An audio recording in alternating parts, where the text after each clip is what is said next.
আসসালামু আলাইকুম আপু, আমার নাম শ্রাবণী। আমরা আগে যে বাড়িতে থাকতাম সেই বাড়িটা মোটেও ভালো ছিল না। সেটা অবশ্য আমরা পরে জানতে পেরেছি। রাতের বেলা মনে হতো কেউ যেন ঘরের মধ্যে হাঁটে। আবার হঠাৎ ঘরে এমন আতরের সুগন্ধি পাওয়া যেত, যেন মনে হতো এটা আতরের দোকান।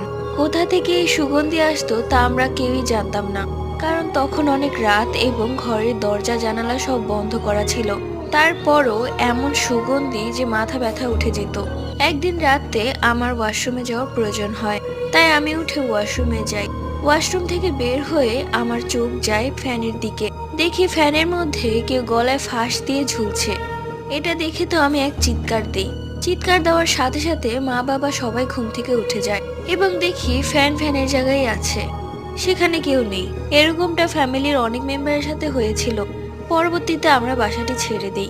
জানা গেছে 2 বছর আগে একটি মেয়ে ফাঁস দিয়েছিল।